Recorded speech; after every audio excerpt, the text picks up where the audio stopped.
What's up, everybody? It's been like 2 months since we've done an episode. I got Matt Starr here with me tonight. So we're going to hang out and tell y'all some cool shit that's going on with us and him and everything that's been happening the last couple months. So what's up, buddy?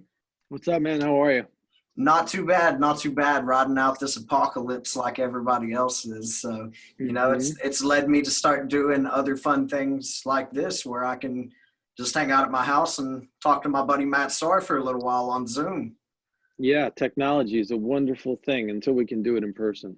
Yeah, absolutely. And if there's any silver lining to anything that's happened, it is that we have technology to keep us all connected like this. So whether it be recording an album or, just doing something like this, that's vastly different than what it would have been like 10 years ago or even 5 years ago had this shit happened. Right. So, we're definitely lucky with how that played out, if there's any silver lining. Absolutely. So what have you been up to here recently, Matt? I know you were doing some coaching today. I know you're talking about going into the studio. Brief me on what's coming up in the near future with Matt Starr here. Yeah, well, the Minefield record is coming out on the 22nd. Is that correct? The third single is coming out. Third single, 7/7. Yeah. Yeah. You will be able to pre-order it on vinyl and CD the day that comes out as well. The release date we haven't announced yet, but it'll be in April, late April, so around that time. Yeah. So that's good. That's exciting. I'm getting a lot of great feedback about that. Getting to work on the new Ace Frehley record soon, which I'm excited about that. And yes. And that's going to be an original album, right? So he's been doing original cover. And so this next one's going to be original, which is always awesome. And I always get brought back to, listening to the 78 record when I was a kid. And, I can't help, thinking when I'm hearing his riffs, I go, okay, what would Anton? Well, I kind of do it, because after listening to him for so many years, kind of instinctively usually have an idea right out of the gate. But if I get stuck, I go, well, what would Anton do? That's good. Yeah, that's a good thing. That's a good thing too. Absolutely. And if I'm not mistaken, Anton was at your very first gig with Ace, correct? He was. Yeah, it was in New York City, and Anton was there, and he got up and played with Ace and Richie Scarlett, and it was cool. It was, it's like one of those things that I imagined when I was a kid playing in my bedroom along to the record that Anton would be hanging out, and there he was. So it was cool. He was very nice, and he played my kit, and he got up there. He goes, "Hey, you mind if I adjust the snare drum?" I was like, "Dude, you can adjust anything you want." You're like, here's a pen, autograph it while you're up there too. Yeah, for sure. Yeah, and leave some of your mojo on the drums for me. Absolutely. Now, was that the first time you had met Anton? Was at that gig? Yeah, I was. Cool. Now, have you built a relationship with him at all since then? Because I know that him and Ace have always had a working connection, and they've always been on good terms for the most part, if I'm correct. So, have you had any opportunities to have extended interaction with Anton? Yeah, we got to hang out when he played in California with Bonamassa. This is probably almost 2 years now or so. Okay.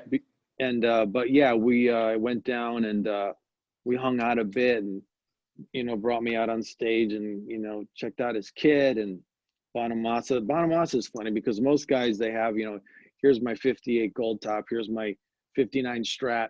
I record with these, they don't leave the house. Bonamassa, all his shit is on stage. So I'm like looking at these amps and I go, are these original or are these reissues? He's like, no, he brings out like all his shit, That's great. Yeah, so that was cool. But yeah, we got to hang out a bit, which was cool. It was fun.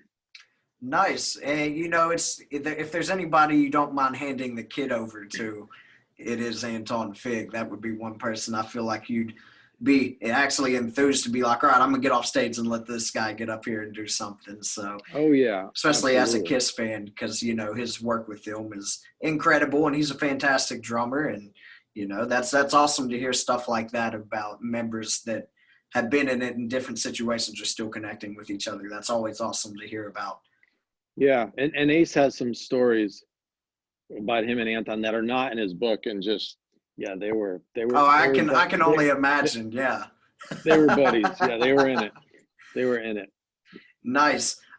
So for anybody that doesn't know, kind of brief everybody on when you got the Ace gig and how that kind of came about. If you can kind of just summarize that up for everybody. Yeah, sure. That was 2012. So like a year earlier, I was playing in bars and doing the bar band thing, and not wanting to do that, wanting to play with the people that I grew up listening to, and so I started, just putting myself out there and really, I was in LA, so I was out every single night and just seeing things, meeting people, talking to people that, were further along and just asking them about what did they do? How did they get where they are? And, some of those, conversations turned into friendships, and other ones are just like professional relationships. But Kent was coming up on about a year, and Jason Sutter, actually, from he plays with Cher now, and he played with the New York Dolls Okay. and Chris Cornell. And he goes, "Hey, Anton's or Ace's drummer just put out a press release saying he left. He's like, you got to, that's your gig, man. You got to get that gig, So I made a bunch of calls, and actually Brent Woods, who's a guitar player and plays with Sebastian Bach, I play with Vince Neil, done some writing with Kiss, he's been around. And he said, yeah, he goes, I'm friends with Anthony, at the time, Anthony Esposito, the bass player, who went on to play with Jakey Lee, Red Dragon Cartel.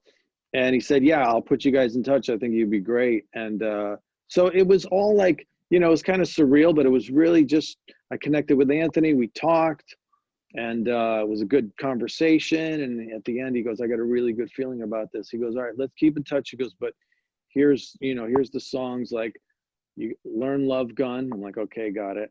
And he goes, you got to sing it too. And I was like, okay, got it. Great. So it was that, and Parasite, and a few other ones. And a couple of weeks later, I was in New York. I played with Anthony and Todd Youth, who was the guitar player. Todd played with Murphy's Law, done a brief thing with Motorhead, worked with Glenn Campbell. And so it was just the three of us at the old Hit Factory, which is in Manhattan, and it's now the Gibson Guitar Showroom. So they have that place. So it was interesting because I was in there, and they had a Slingerland kit, which Gibson bought, Slingerland. So they had the Slingerland kit. It was kind of small. Slingerland are great drums, but small. And we were in one of the tracking rooms, like we were in Studio A or whatever. So usually my drums are pretty loud. They're bouncing off the walls, but this is a studio room. So it's tweaked and it's dialed. So it's very clear, but it's not bombastic. Yeah. So Todd comes in. Todd was like, Todd's like, 5.5 feet tall. He goes up and cranks his Marshall stack, and Anthony's real loud, which I love. And I had no help. I had no mics on the drums or nothing. So, I sweat a lot that day. But we played a few songs, and then Todd was like, okay, good to meet you. And he left. And I took that as a good sign because, I grew up on the East Coast. I know a lot of New Yorkers, and they typically, they won't give it up. But if there's a problem, but if they just go, all right, then that's like, okay, we're good. And that was it. And Anthony's like, all right, cool, man. We got some other people coming down and stuff, but I'll be in touch. And a couple weeks later, he called me. He's like, all right, bro, you got it. And that was it.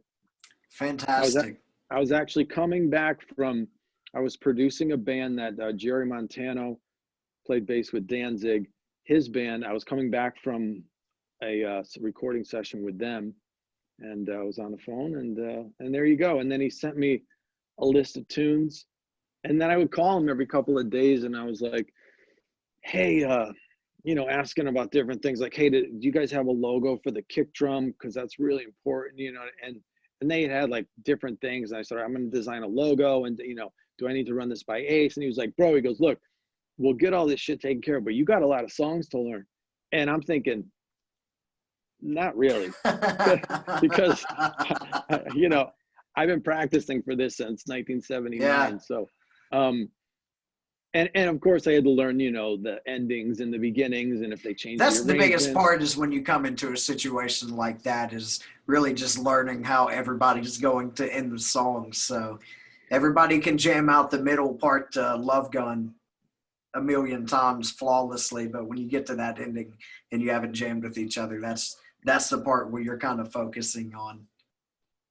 Yeah, and you know, as a drummer, I want the tempos to feel the same as what they were used to. You know what I mean? So I want it to feel like, wow, feels like we've been playing with this guy for a long time. So I want to know the set as well as they do, you know.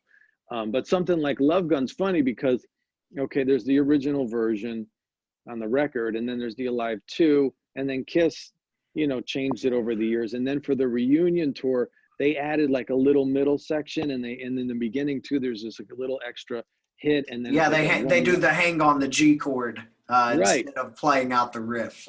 right. So Ace did like a version of that, right? So I had the Kiss version in my head. I learned the new Ace version, and then when I did Rock and Roll Fantasy Camp, I was a counselor a few years back, and Paul Stanley was one of the featured artists, and we played at the Whiskey with my camper band, but I was the drummer, and you know, but I'm like, what version is this? I have like 20 different versions in my head, you know, and the campers, they all are playing the Love Gun album version, you know, so yeah, you get all these Which is versions. the one you never hear live by anybody. It's, Right, yeah.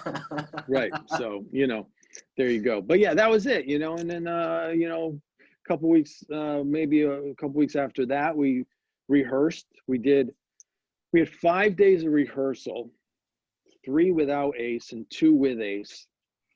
First day we played a little bit.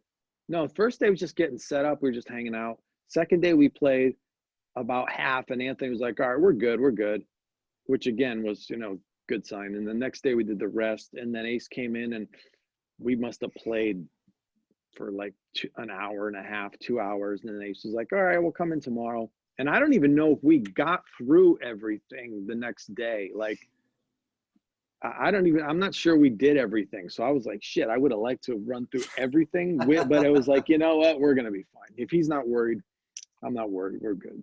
Absolutely. That's a fantastic story. And of course, you've been with Ace for the most part since then. And the one break I want to talk about that you had in there, you were jamming with Mr. Big. And you Right. got to play on the Defying Gravity album. You got to go play Budokan, and Raw Like Sushi was the live album you got to play on. And how did that come about, man? That is just for anybody. I know we talk about Jeremy and Phil and Ryan hitting the Kiss lottery, getting Ace and Gene's band, but talk about just a musical lottery, getting to jam with Billy Sheehan and Paul Gilbert on guitar.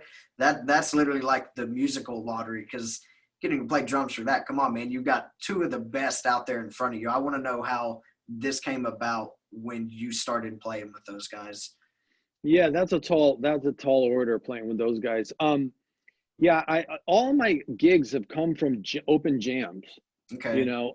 So there was one of the many jams in Hollywood. I went down, was not many people there. The guy running the jam was like, hey, let's get Matt Starr up. He goes, you want to do an AC/DC song? I go, yeah, great. And then he goes, hey, buddy, my voice is kind of bothering me. Can you sing? Because he knew I sang.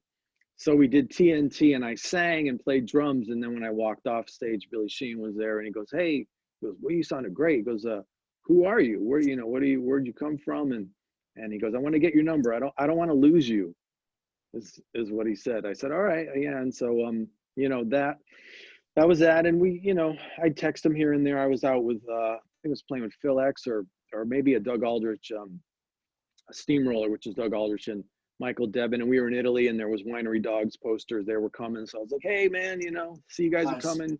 Just kind of kept in touch. But about a year later, he had called me and said, hey, listen, you know, Pat Torpy, our drummer, is going to need a fill-in for some dates potentially. And so would you be interested in that? And I said, yeah, of course. And he goes, okay, because I told the guys that I thought you'd be a really good fit.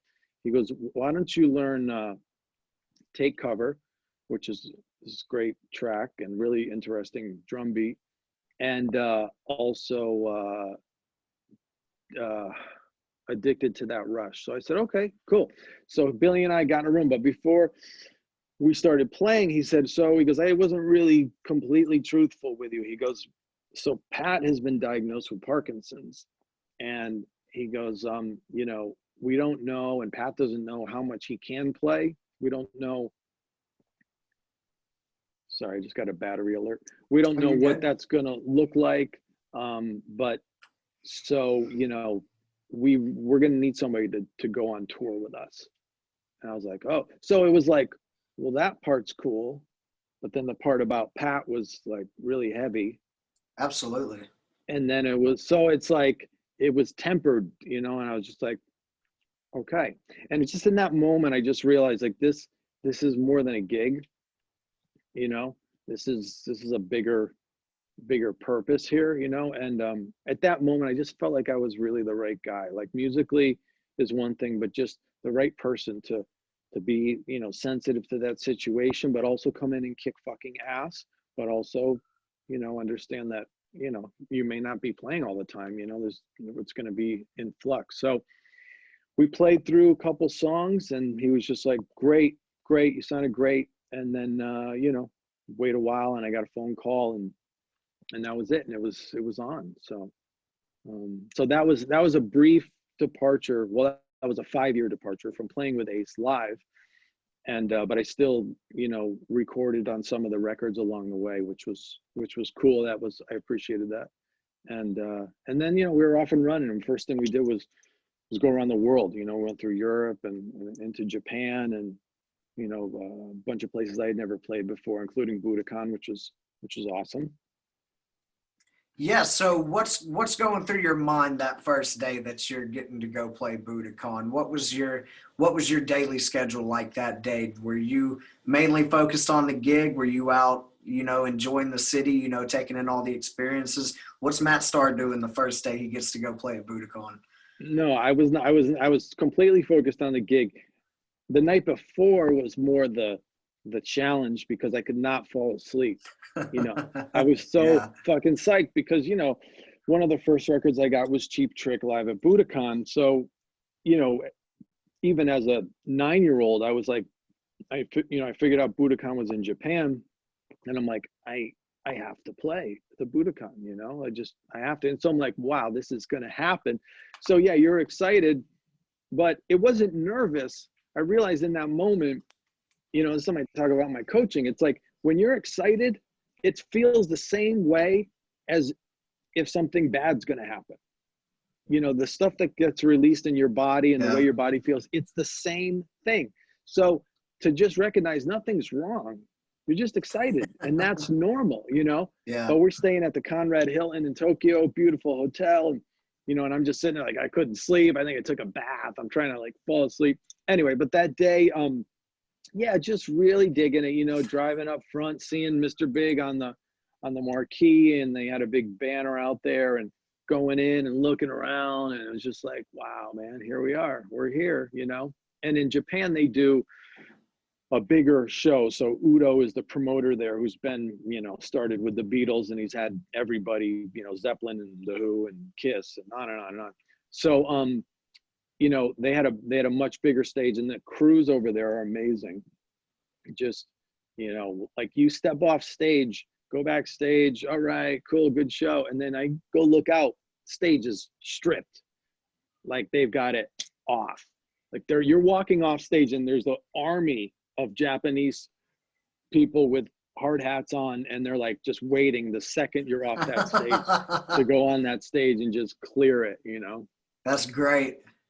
Meanwhile, over here in America, we've got 20-man crews taking 3 hours to tear down a four-piece drum set. So, you Right, know, trying to get uh, laid, handing out guitar picks to girls and giving set lists to people and all this shit. Yeah, exactly.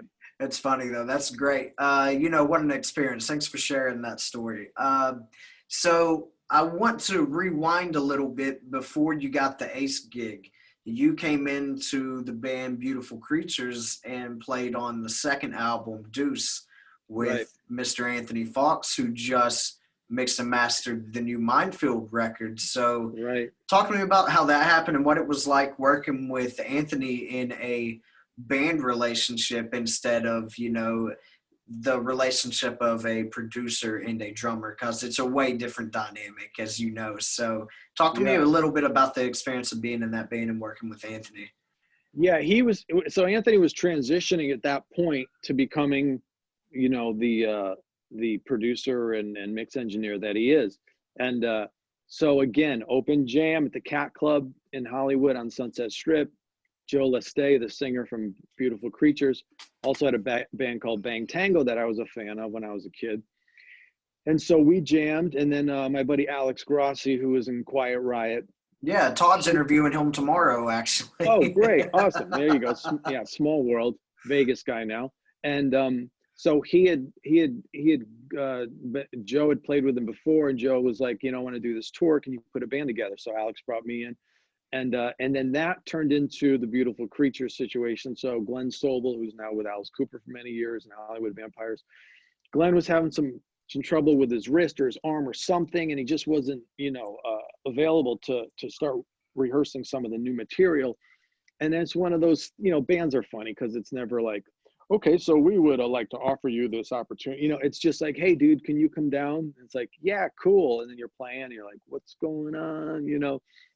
And it just kept progressing, and we ended up doing the record. And so Jimmy Book, who was the engineer on that record, and Toby Wright was going to be producing. So Anthony was working with Toby, and as we were doing the recordings, Anthony was like right next to Jimmy going, hey, what if you EQ'd this? And hey, what if you did? He was just like really getting involved. And it was a little like uncomfortable, but I realize now, like, he was really into this, and he heard things. He knew how he wanted it to sound.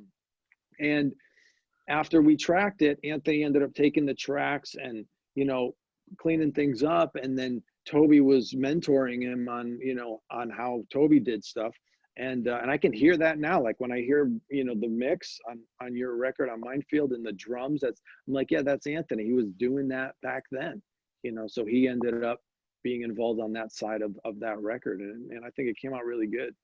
Nice. Yeah. And Anthony's a drummer himself too. So I think that's another reason that, his mixes on the drum side of things are always, quite well.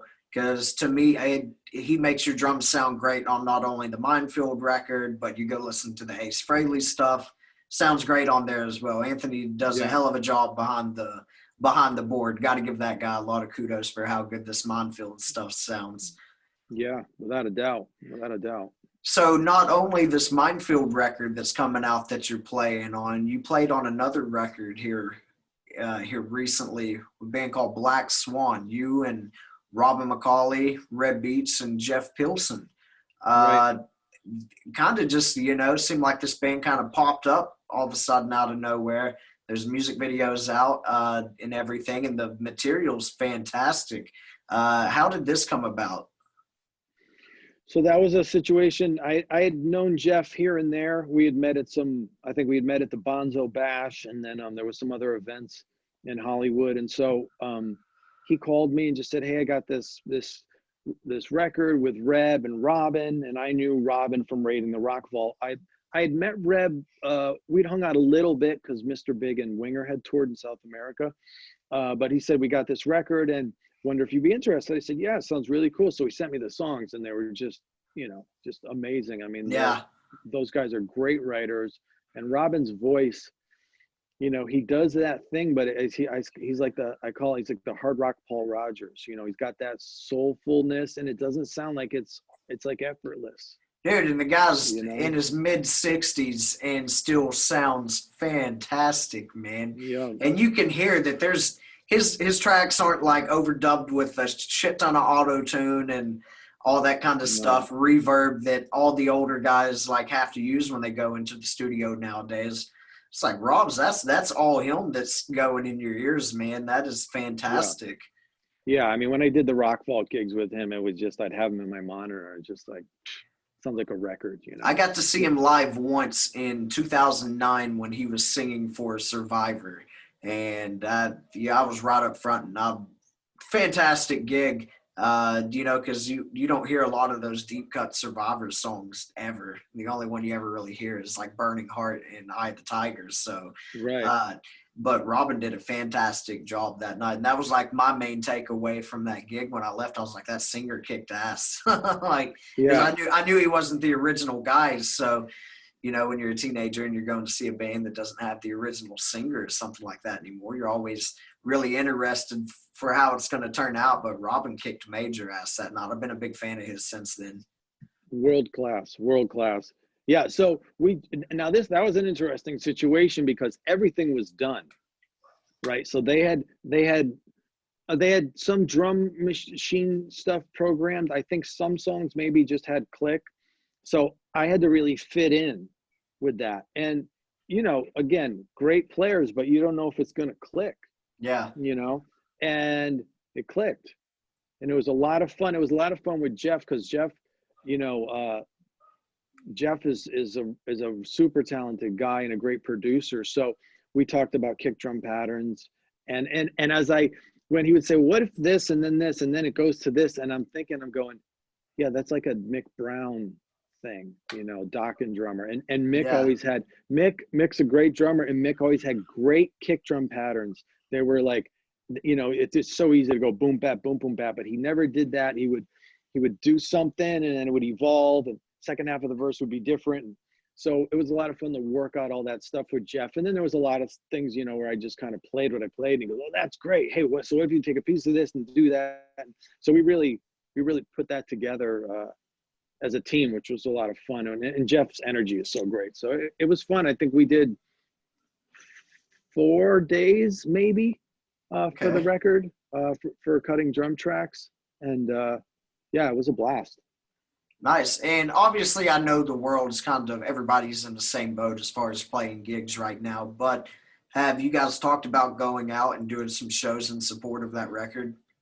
Yeah, I mean, it was always, you know, these all-star bands, it's always like, well, we're going to do the record and then that might be it, you know, who knows? And it came out, and, you know, everyone was really excited about it. And then the response was great. And then, yeah, we started getting calls from agents and managers.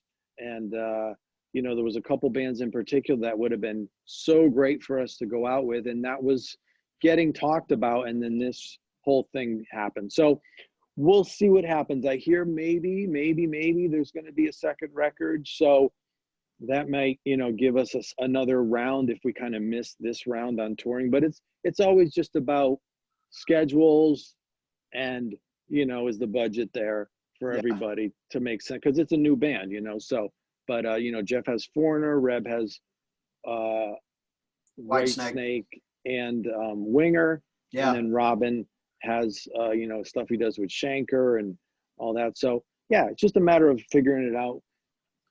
Nice. And like you said, you played in Raiding the Rock Vault with Robin. And that's also when you first got to play with Todd, if I'm correct, right? Yeah. Talk to me about the first time you met Todd Kearns. I think that was the first time I met him. It was definitely the first time we played together. Okay. And, you know, Todd's just a cool dude. He's, you know, there's a lot of guys that are Canadians that I've had the pleasure of working with, you know, Todd Kearns and Phil X. And there's just something about them. They're great sense of humor, easygoing guys, you know, and then like Corey Churko's another guy, just crazy fucking talent, you know, like they all have perfect pitch, just crazy. So I did some rock vault shows, filling in for Jay Shellen in Vegas, but then they brought the rock vault to Montana to, what's the adult Vegas?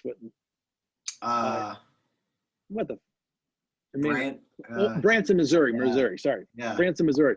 So we did 2 or 3 weeks in Branson, and so Branson's fucking great. Like I was there for 3 days, and it's first day I called my wife. I go, I'm flying you and the kids out here. This place is awesome, you know. So we had a great time, and yeah, it was just like a big family because we were the only ones that we knew there. So it was like, you know, it was Todd and Jason Boylston from Paul Rogers' band. Okay. Hugh McDonald from Bon Jovi on bass. There was so many singers. Andrew Freeman,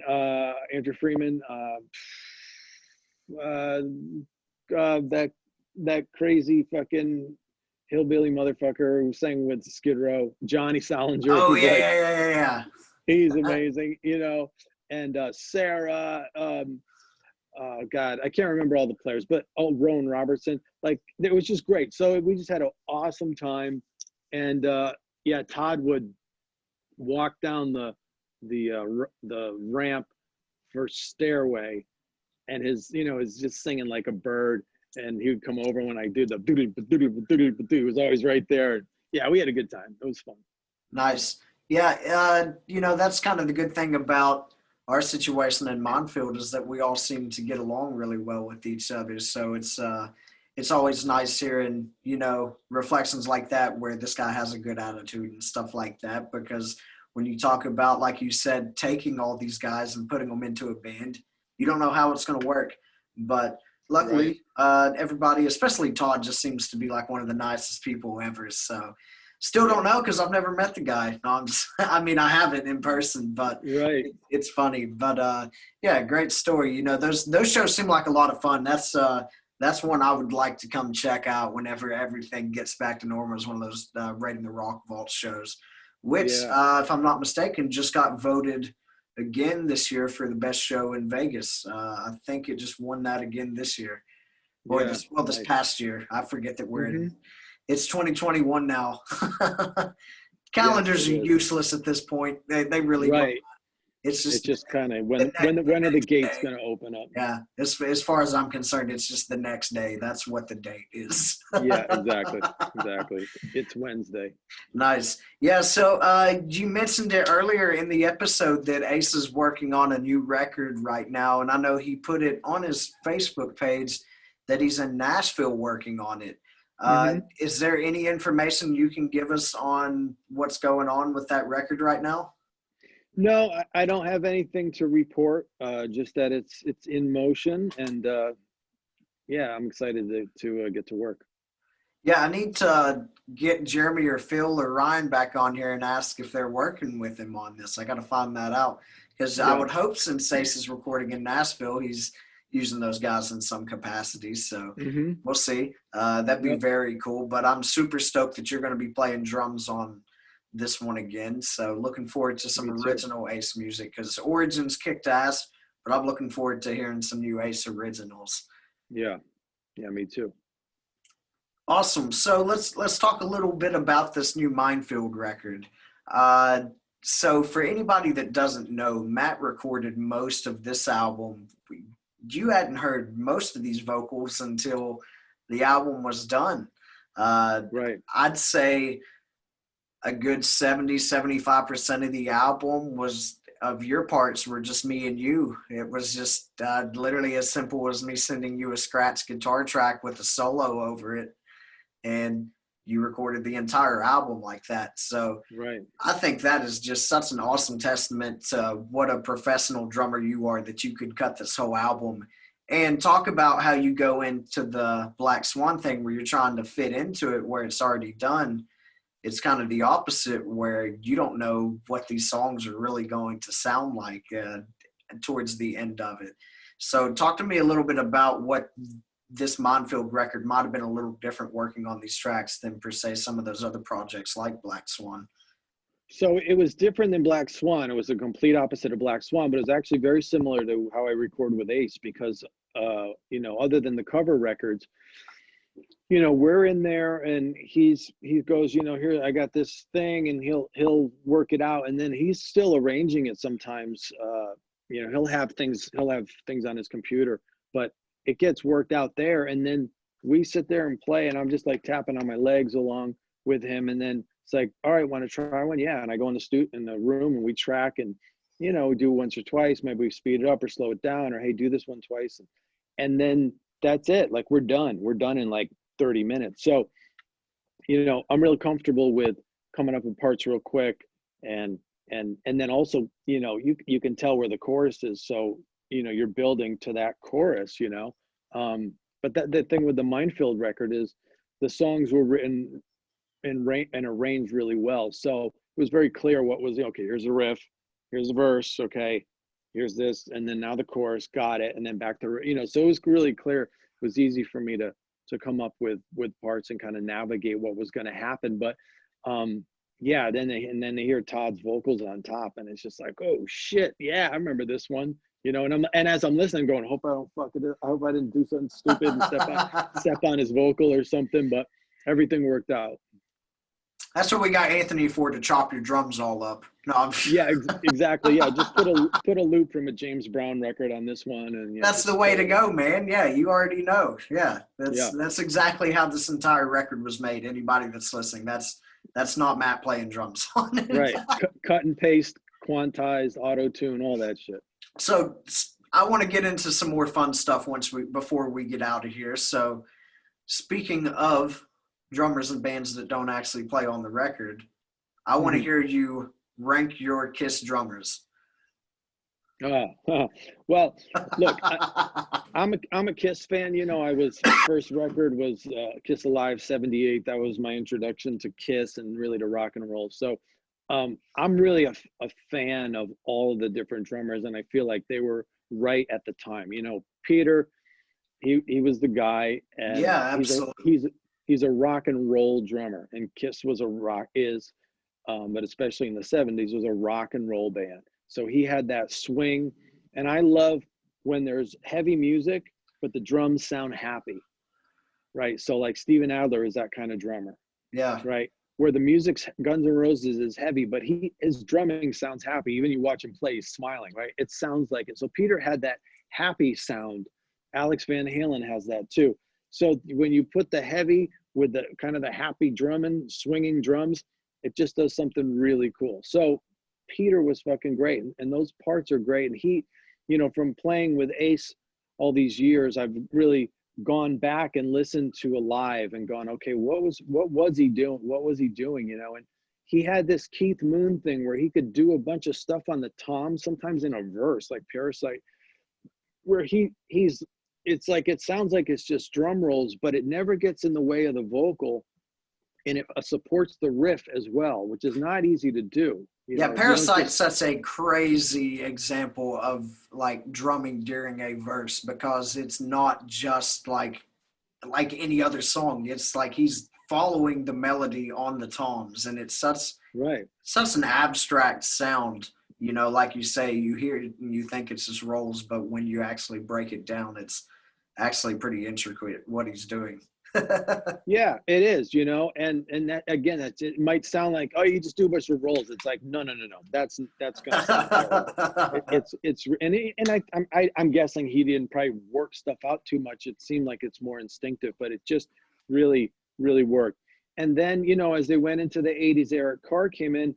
Eric's more of a Bonham style drummer, and, you know, a double bass guy, which is what they wanted. They utilized that somewhat. And you know, look, his drumming on Creatures, even his drumming on The Elder, which, you know, that record, you know, didn't really get a whole lot of, you know, attention. But his drumming on Creatures is just fucking unbelievable. And the sound that they got is like the best rock sound of the '80s, without a doubt. So, you know, Eric was the perfect drummer for that. His energy is amazing. He looks great behind the kit. And then Eric Singer comes in, who I'd seen Eric play with Paul on his solo tour in '89, and then I saw him on the first Badlands tour as well. Wow. Night Bob, who's front of house for Ace, mixed that Badlands tour. Seems like everything that was cool, Night Bob was there. It's like Aerosmith, New York Dolls, you know, Steely Dan, Paul, right, just on and on. But so then Eric comes in, and he's, you know, he has that kind of Eric Carr type of thing, but, you know, Eric Singer's a real Cozy Powell guy. I love that. I can hear that in his playing. I think technically the drummers got better. So you got Peter, and then you got Eric Carr, and then you got Eric Singer. And so, you know, Eric is like pound for pound the best drummer that Kiss ever had, you know, and he's the right guy. And you can tell too on this last tour that he went back to really doing more of a Peter thing, rather than kind of what Eric is known, because Eric Singer has that real big, powerful thing, and he's still got that, but he's gotten more into the Peter thing to really make it authentic. And it's cool to hear him play and to hear him transition like that, because that can be hard when you have your instincts and then you go, all right, I'm gonna tweak it to really get that authentic Kiss sound. Especially with a show like that that's been so choreographed for a long time, and he's kind of, it's all muscle memory at this point, what he's doing up there. So Right. another testament to his talent. He's got a fantastic voice as well. His vocals are just great. I love Eric Singer's voice. He's singing the high part on a lot of those harmonies live. Yeah. He's got a really good voice. And he just straight up sings lead on some of the tunes now. I know when they do Nothing to Lose, he sings that now, which he even did that back in the on the Unplugged show. But every time they've done it live since then, for the most part, I think I've only seen one or two videos of Gene doing it, and you can tell it's a little out of his register now. But Eric does a great job singing any of the stuff that he sings with those guys. Yeah, no, he's a super talented guy.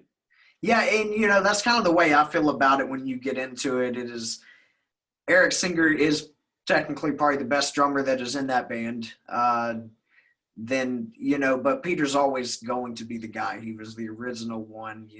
I think and this is just coming from a guitarist. I don't know how much of this translates to the drummer mindset, but I've always felt like Peter Criss's snare use has always been really underrated. When you go listen to songs like Detroit Rock City, where he's got that like jazz bouncy thing going on, or like Calling Dr. Love. Dude, Peter's working his ass off in Calling Dr. Love. I think that is one of the most underrated drum songs ever. Yeah.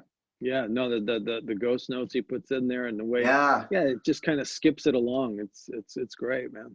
Yeah, Peter's very underrated. I think he gets a lot of more of a bad rap than he does, just because I'm sure the words that have been thrown around by the other guys haven't really helped that out that much. But that's a whole other episode.